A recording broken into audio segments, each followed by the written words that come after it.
T twenty বিশ্বকাপে বাংলাদেশ দলের অংশগ্রহণ নিয়ে শঙ্কার মেঘ এখনও ঘনীভূত হয়ে আছে দেশের ক্রিকেটের আকাশে।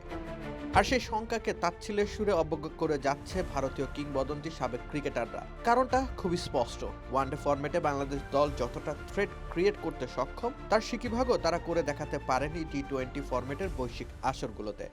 এখন পর্যন্ত হওয়া 9টি টি-20 বিশ্বকাপে অংশ নিয়েছে বাংলাদেশ। বিশ্বকাপের মঞ্চে বাংলাদেশের সর্বোচ্চ সাফল্য 3টি জয়। এই সাফল্যকে অগ্রাহ্য বা অবজ্ঞা বা আড়াল করা খুবই সহজ।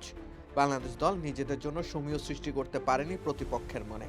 নিজেদের খেলা 45টি ম্যাচের 71% ম্যাচই হেরেছে বাংলাদেশ। কেবল 12টি ম্যাচে জয়লাভ করতে সক্ষম হয়েছে 32খানা পরাজয়ের বিপরীতে। এই 12 জয়ের মধ্যে শুধু 2টো ম্যাচে বাংলাদেশ জিততে পেরেছে চ্যাম্পিয়ন বা উপরের সারির দলের বিপক্ষে। সুস্বাদু বাদাম, তিল আর স্বাস্থ্যকর গ্লুকোজ সব মিলিয়ে প্রাণ পিনাট বার। প্রাণ পিনাট বার, স্মার্ট কিছু খাও। প্রথম আসরে ওয়েস্ট ইন্ডিজকে হারিয়েছিল বাংলাদেশ। এরপর 2024 সালে এসে ট্রানজিশন পিরিয়ডে থাকা শ্রীলঙ্কাকে হারাতে সক্ষম হয় বাংলাদেশ দল। এছাড়া বাকি 10টি জয়ের 3টি নেদারল্যান্ডসের বিপক্ষে, 2টি করে জয় আছে নেপাল এবং ওমানের বিরুদ্ধে। এছাড়া 1টি করে জয় পেয়েছে আফগানিস্তান, জিম্বাবুয়ে ও পাপুয়া নিউ গিনির বিপক্ষে। এই যখন দশা, তখন স্বাভাবিকভাবেই বাংলাদেশকে মাইনাস করার প্রসঙ্গে দ্বিধার জায়গাটা কম। এমনকি ব্যক্তিগত নৈপুণ্য দেখানোর ক্ষেত্রেও বাংলাদেশের খেলোয়াড়রা থাকেন পিছিয়ে। 19টি 50 ইনিংস খেলেছেন বাংলাদেশি ব্যাটাররা। এর মধ্যে একটি মাত্র সেঞ্চুরি এসেছে তামিম ব্যাট থেকে, তাও আবার সহযোগী দেশ ওমানের বিরুদ্ধে। 2 বা ততোধিক 50 ইনিংস খেলেছেন স্রেফ সাকিব আল হাসান 4টি। অন্যদিকে উইকেট শিকারীর তালিকাতেও শীর্ষস্থানে রয়েছেন ওই সাকিব আল হাসানই।